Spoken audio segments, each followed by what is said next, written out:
สวัสดีครับ I'm Point from ค้นพบ Today I want to share with you a simple but powerful technique that is how to ask high quality questions. You will be surprised with the mind's ability to generate answers and solutions. But first, that has to first come from asking the right questions and asking them for the right reasons. These high quality questions, you can think of them as they're meant to jog your mind. They're meant to get your mind to engage in a problem constructively and think outside the box, look at all possible perspectives, and generate a solution and answer.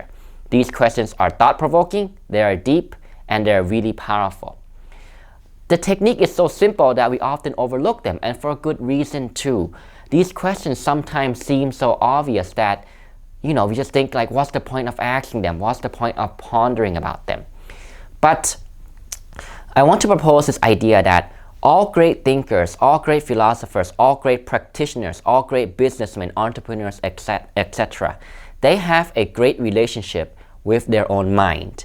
They're able to engage with their mind really constructively and ask themselves powerful questions that come from the right place, a place of a genuine curiosity, a genuine desire to know, to understand, to find the answer. They don't come from a place of neediness, of fear, of doubt, of worry, of hurt, of ego. That's very, very important to lay out. This is a very important point which I have to emphasize, and I'll keep emphasizing as I talk about this video. So this is not to say that you ask yourself questions and the mind will generate an answer overnight. Of course not. These generally take time for your mind to ponder on an issue and contemplate on this thing over and over again. So it requires consistent effort to ask these questions over and over again, perhaps over weeks, months, and even years. But your mind will start to eventually connect the dots and generate some solutions. Solution and answers to anything that you may be facing, such as a problem in your business, a problem in your work, a problem in your job, a problem with your finances, a problem with your family relationships, with your communication skills, with your personal relationships, romantic relationships, health issues, your personal development, your personal growth, you name it, the list goes on. As well as answers to just things in general, things that you are just, genuinely interested to find out or curious to find out, such as what is the meaning of life for you, or what do you want from life, right? So think of it this way. It is one way to get more in touch and in tune with your intuition. That's what these questions want to do for us. That's what we want to get out of these questions. High quality questions which are framed in a constructive way and asked for the right reasons, to be genuine in your authentic in your desire to find out the answer.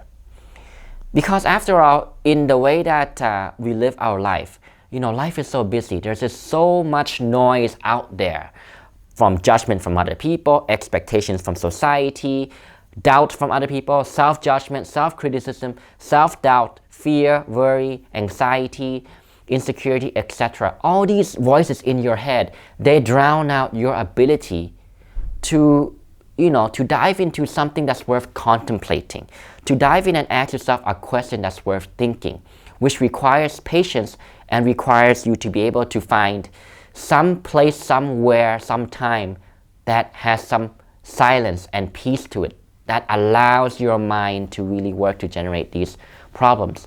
Because you can look at questions as powerful tools to lead your mind to go on a certain path.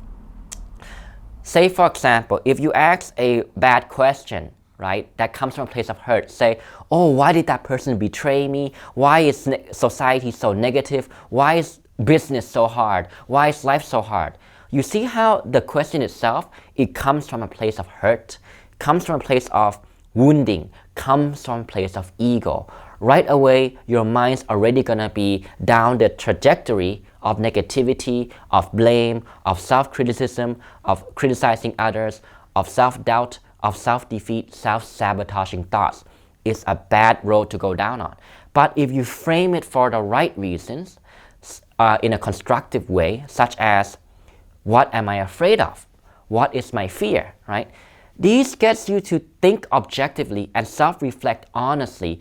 Out of curiosity, you really want to see the root of your problem for what they truly are. And when you come from this position, your mind is more open to receive answers which you may not expect to get, but you welcome because you're after the true answer and not after some preconceived notion or preconceived assumption that you want to hold, that you are attached to, right? That's how learning takes place. That's how improvement takes place. That's how problem solving takes place. Think about it.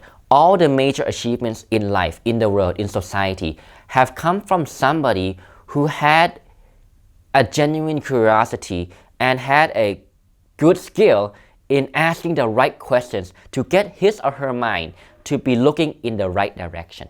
Now, of course, this does not mean that you can be ignorant of other people, of other facts, of studying, of learning, because you think that, oh, okay, if you're saying that just ask questions, your mind will generate answers, that I don't need to care. No. Oftentimes, you begin by looking inwards. You begin by self-reflecting and looking inwards for answers, and then your intuition, a deeper voice in you, a hunch will pop up, and it will tell you that, okay, to answer this problem, I need to study this thing, I need to read this research paper, I need to consult that expert, I need to improve myself in this area, work on my communication skills, work on my leadership skills, etc., etc., etc., right? You're following the compass of your intuition. That's one more way to look at it. Okay, so without further ado, let's dive into it so that you see a bit bigger picture of what I'm trying to say here in today's video. So today, I prepared a list of questions which I think are really thought-provoking and really help you answer a lot of questions, whether it's your personal growth journey, your relationship issues, business issues, vision, passion, purpose in life, etc. So let's begin with the pillar of personal development and growth. Again, the question I just briefly mentioned earlier, I really like this one. What do I fear and how does that hinder me? Now, you see, when you ask yourself a question like this, what you really do is it gets your mind to come from a curious position. You start to see the question itself is framed in a way that you sort of see that, hey, if I can acknowledge and address my fear, I can break free from it, or I can address it better. I can overcome my fears better. And that has major improvements in all areas of my life. So you start to contemplate and observe yourself more objectively because you come from a place where you genuinely want to understand. Hence, it is a constructive and positive question. You see this? It's very important to make this emphasis here that you need to ask the right questions that are constructive and try to answer them for the right reasons. Right? This question, for example, what do I fear, is one that I ask myself quite often because I admit I have many fears, right? Even doing KonPop, there are fears associated with working on this, spending my time, energy, and effort to work on this. But if I keep contemplating on that, it allows me to be aware of my own fear points much better, and therefore what is really hindering me and limiting me from becoming the person I want to become, from achieving what I want to achieve. And the really cool thing about this whole work is that oftentimes if you keep asking yourself these questions and objectively working with yourself to find the answer, you will often find that in the case of fear, that those fears are predicated on a wrong viewpoint, a wrong way of thinking, a wrong attachment, or it is an illusion, so to say, that you can work to overcome, right? So here's another one that I really like to ask myself. In what ways am I controlled by my emotions? Now, that is a really good question to ponder because once we see how our behaviors are always in some way, one form or another, subtle or direct, we're always manipulated by our emotions, right? Once you ask yourself these questions, start to self-reflect and think, okay, The last time I got angry and lashed out at my mom, my dad, my brother, my sister, or my girlfriend or my boyfriend, what was the emotion that led me to that point? Of course, I was angry, but what led me to be upset and angry in the first place? See, what was I trying to protect by being angry or being upset about the situation? You see how these questions, they're really thought-provoking and they really get you to learn more about yourself, to know yourself better. And only then can you work towards your goals in a more effective and productive manner. So here's another one that I like. Why do I judge others? Now, I've talked about judgment before in my 3-part series on judgment, but you see, this question, it makes you look at your own actions and behaviors and thoughts and emotions from a fresh perspective.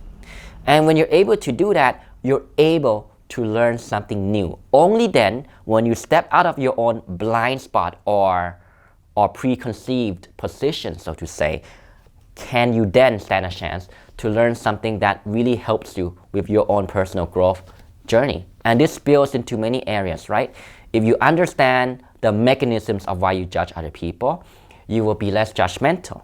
If you become less judgmental, it will help in your personal relationships, in your family relationships, in the relationships with your romantic partner, with your colleagues, with other people in general. So you can see where I'm going here, that these questions, they seem so simple, but yet they're really powerful if asked for the right reasons, framed in the right way, and you come at it, approach it for the right reasons. You can even ask yourself a set of questions, such as, what am I worried about the most? If I worried less, how would that benefit me? How can I address my anxiety better? So you can see how one question can lead to another and then the next. And that these, through days and weeks and months and even years of working on yourself, of contemplating on this, having these questions in the back of your mind, then your mind will start to connect the dots, whether through self-observation, observation in other people's behaviors, or getting that hunch, as I said earlier, to go look for the answer in a book, in a research paper, in an educational video, in some guru, some master, etc. Right? So here's another one. How does my self-criticism limit me? Right? How does my self-criticism affect me? That is a really, really powerful question. I ask myself this a lot because I used to be an overthinker and I used to really be harsh. I used to be a really harsh critic on myself, and I still am to a large extent, I'll admit. So, you know, it's really worth pondering what's going on here, because the only way to escape some personal sticking point that you have, some personal emotional problem that you're working on, some personal fear, worry, doubt, etc., is by confronting it in a constructive, non-judgmental way. And this is what these questions are designed to get you to do. Now, I want to be clear here that, you know, each person has different life experiences, right? Different things work for different people, and therefore you have to be aware that these questions you should ask these questions which are tailored to you, tailored to your context specifically. And I'll get at the end of the video, I'll talk about how to frame these questions better, but you can see how, because each person has a particular problem that they're working on, it's therefore worth taking the context into consideration. So these are just examples that I want to share with you which have resonated well with me, but they might not with you, right? So, you know, so do keep that in mind. Okay, so what about other categories? Let's go into this one, about business and career. How about this question? What does it take to be a good leader, right? Okay, imagine yourself what your mind does the moment it starts to ponder this question. Your mind, let's say you're at an organization, you work in an organization, your mind will start to think, that's an interesting question. What makes a good leader? What are the qualities of a good leader? Instantly, your mind will start to observe good managers, good bosses in your organization. You'll start to see the small details in the way that she or he carries in her work, in his work. You'll start to notice how they treat other people. You'll start to notice how they contemplate and articulate their vision. You'll start to notice how they communicate their vision to the team, right? And this is how learning takes place. Your mind is very selective in the information that it wants to pick out and focus on in the world. Therefore, when you ask yourself these questions and you stick to them, be consistent in wondering about them, in pondering about them, your mind will start to selectively look for these answers and it'll start to connect the dots. Because the mind is a really powerful machine. It can lead to bad consequences if you use it for the wrong reasons, and really positive consequences if you use it for the right reasons. So you can see where I'm going here with these powerful questions. Your mind is going to start to look for answers. So it's nothing miraculous here. It's just the mechanisms of how your mind works, right? You're jogging your mind in a positive way. Business and career. What are my strengths? What are my skills? How can my strengths and skills be used to provide value to others? What does the marketplace really want and really need right now, right? So these questions start to get you to really, again, really think open-mindedly. And through that is how you generate really, really creative answers to these problems in ways that give you that aha moment or give you that small piece of the puzzle that you get that feeling, you get that realization, and you're like, I'm just one step closer to finding the answer to this problem, right? How do I view failure? Now, this is really important for anybody, I think, for especially an entrepreneur or somebody who's advancing in their career path, because oftentimes we get thrown this image by society that failure is something to avoid, failure is something bad, failure is something that should be avoided at all costs. And I'm still learning about this myself, because failure only has power over us if we identify with it and we punish ourselves by identifying our sense of self with those failures. But if we look at this question over and over again, what can your mind do? Perhaps your mind can shift your relationship with failure. Perhaps instead of looking failure as something that defines you as a quote-unquote loser or a horrible person, an incompetent person, perhaps your mind will reframe failure as something that gives you a valuable lesson. Which leads to the next point, that if you look at failure like that as a valuable lesson, then you start to look for all the lessons in all the small setbacks and failures. So all these questions, see, they're shifting your mind to look somewhere positive where you can learn and benefit from the situation or from the question, and turn an opportunity into a solution. Another question for business. How do I want to see my business evolve? How can I improve my productivity? How does doubt and indecision affect my work? See, these questions start to let you objectively and calmly and gradually self-reflect and analyze the way you do your work. And you start to see the small points that you can improve on, right? And that's a really powerful way and a really powerful reason why this works. So let's move on to another pillar: vision, passion, and purpose. How about this question? What do I enjoy doing? What do I want from life? What do I want to contribute to the world? What drives me? What inspires me? What would I do if I could not fail? I really love this question, because what this question does to me is, when I think about this question, it gives me this idea about something that really resonates with me well, that I can't turn my back on after asking myself this question. Because if I say a hypothetical situation where if I can't fail, would I want to go for that? And if the answer is yes, you can start to see how this will plant ideas in you, right? Ideas are being generated, and through that, creativity will be born. Next question: how can I be more creative? That's another one, right? What would I regret the most if I was on my deathbed? That's a really powerful question, I also like to ask myself that because one of the fears I have is I fear regret. So you really ask yourself this question, and it really gets your mind to dissect a problem or some fear. Say you have a passion project that you want to work on, or a dream business. It gets you to really look at that business, and it lays out all the worst case scenarios, such as failures, etc., setbacks, and it gets you to look at that from the perspective of regret. It really gets you to dissect the fears down to its essence. And when you dissect those fears down to its essence, you can deal with them better, you can manage them better, you can learn from them, you can grow from them. Which leads to the next point.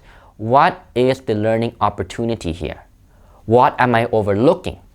What are the opportunities that I am overlooking? See how these questions are really, really powerful? So another pillar that I really like is communications. You can use these questions to improve your communication skills. So obviously the first question is, how can I improve my communication skills with others? Does my communication come off judgmental in ways that I am not aware of? Now this one is I think a lot of people who ask themselves this question really seriously will find really, really rapid improvements in their communication skills, because you'll start to realize that one of the reasons why we don't get through to the other person is we don't realize that our communication is coming off in a way that makes them feel cornered, that makes them feel interrogated, that makes them feel judged. And that puts up a wall between two sides. So these questions are really powerful. Another one that I like about communications is, how can I be a better listener? Right? Again, similar to the leadership question. When you ask this question, you start to reflect upon your communication style when you're listening to somebody. Perhaps you realize that you interrupt the other person often. You don't let them finish their sentence. You finish their sentence for them. Or you observe other people who are effective communicators, and you start to see what it's like to be an active listener, to be an effective listener. What is it that makes Bob really attractive for other people to go and talk to? Why do other people like to go and talk to Bob, right? You start to notice that, and you start to learn from that. That is the power of the mind. The reason this works, one reason that observation works, is your mind is really skillful in connecting the dots, in abstracting. Your mind sees an example, and it makes an abstraction out of that, and that's how learning happens, best through examples, right? So, but you see how you only really start to pay attention to these small clues and cues and opportunities if you first ask yourself the right question. So isn't it wonderful how such a simple thing can be overlooked but yet so powerful? Another one is, how can I be more genuine and authentic in my communications? How can I become more confident and assertive? Confident and assertive while remaining modest and respectful in my communications. How can I learn to say no better? This is one particular thing that I've struggled with personally in the past, because I used to be a people pleaser, and to some extent I still am, I suppose. And you know, when you really ask yourself this question, you really start to see things from a more fair perspective if you're coming off from a genuine desire to learn, if you're not coming from a place of wounding or hurt or ego, as I mentioned, right? So you start to see that some people, they try to guilt trip you into doing something for them, and you realize that, hey, you owe it to yourself, your self-respect, to stand your ground and say no. And these things help you gain the confidence to say no when you need to. So that's another example of how you can go down that line when you ask these powerful questions. Okay, how about the ones in relationships? I really like this pillar. How am I projecting my viewpoint onto other people? That is really insightful if you're willing to be self-honest here. This type of question, it requires self-honesty and self-objectivity, because your mind will tend to want to think of a reason that will uphold its image, uphold the integrity of its ego. want to self-reflect honestly. That's one way to look at it. But if you're willing to handle the truth, which you will find if you self-reflect and ponder on this question honestly, you will see how oftentimes in ways that you are not aware of, you project your own opinions, your own experiences, your own expectations onto other people. And this ends up putting friction and tension onto the relationship. Because relationship isn't about who's right or who's wrong. It's about teamwork. So you want the other person to feel like it's a constructive engagement, constructive exchange of opinions and ideas, not make them feel cornered into taking, absorbing, and agreeing with your preconceived ideas. So here's another one. What limits my ability to connect with others? This is another big one I like. How am I being defensive or reactive? How does this look from the other person's perspective? Now, this is especially helpful for intimate relationships or close family relationships where, of course, it could be natural to have some tension and conflicts and problems once in a while. But if you're able to see things from their position, from their perspective, see things from their shoes, then you'll understand the context of the conflict better, and you'll be able to navigate the conflict much better. But again, this question must be asked and framed and approached from a constructive manner, because somebody who feels like they are, for example, have an insecurity of being unlovable, right? They might look at this conflict and they might blame themselves, right? So that's also not a good road to go down. You don't want to blame yourself. You don't want to judge yourself, because that could be very hurtful to yourself, and it could be bad if the other person is objectively being manipulative and taking advantage of you. On the other side of the coin, if you are not willing to engage in these types of questions in a constructive and honest and genuine manner, then perhaps you will start to blame the other person, project your own faults onto them, blame them, criticize them as a way to demonize them, to uphold your position and not have to take their perspective into account. So again, asking these questions can be a very powerful exercise, but you have to be aware that there are two sides of this sword, or two sides of the coin, right? So I think I've given enough examples. There are a whole lot more here, but the main issue that I want to communicate here is, as you can see, the power of asking constructive questions can lead your mind to be really creative in finding solutions or looking at the problem from a different angle or finding answers. Again, the key that I want to emphasize is you have to ask this question. First of all, frame it in the right way. The question has to be high quality, meaning it has to be concise, it has to be clear, it has to have a clear objective. And the approach in finding out the answer has to be genuine.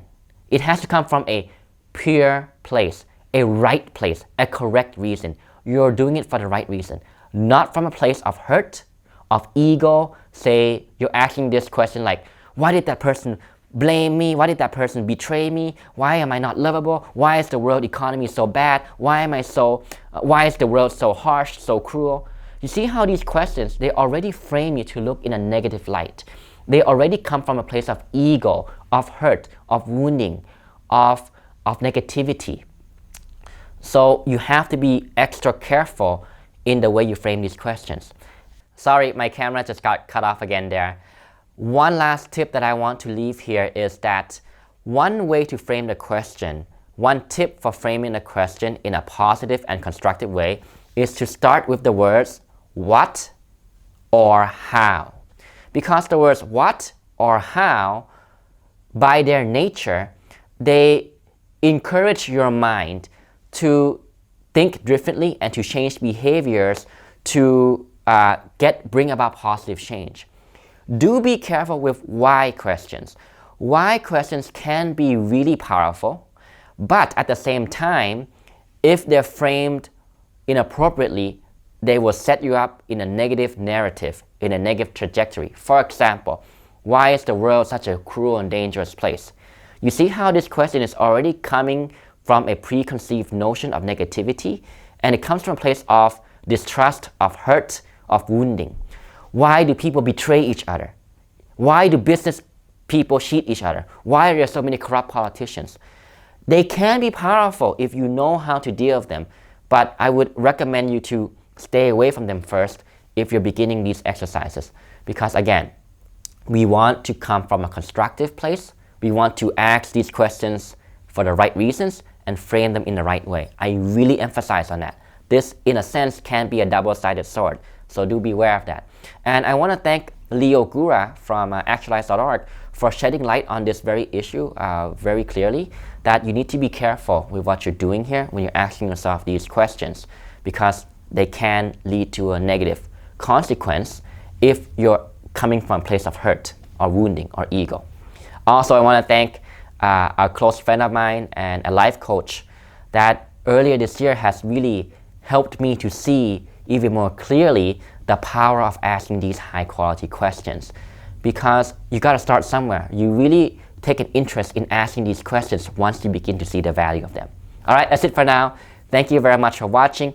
Please leave in the comments what you think about this video, what you found most insightful. How do you ask yourself high quality questions and ponder on them? If you like this video, please leave a like for me. Please share the video for me. Please subscribe to my YouTube channel and hit the bell notification button if you're watching on YouTube. Or if you're watching on Facebook, please like my Facebook page as well. Thanks for watching. Do be patient with this work. It takes consistent effort. You're not going to find answers overnight. You have to consistently think about them and ponder about them over and over and over again. And give yourself time to think about them. Give yourself, as if you're reading a book, right? You need the silence and you need the peace to ponder these questions. And the cool thing is, when that answer comes, when that aha moment comes, it's going to come at the time and in the place you least expect, which is really cool. Perhaps you're taking a shower, you're traveling to work, you're driving the car, you're having dinner, you're taking the train, or you're watching some other video that has nothing to do with it, or talking on the phone with somebody and the topic's completely irrelevant, but it just comes because, again, your mind has already begun to connect the dots. And just hearing a small phrase or a small word or seeing an image or something like that can be the final piece that makes you solve the puzzle and get the answer. Thanks for watching. Good luck with this work. I'll see you next time. สวัสดีครับ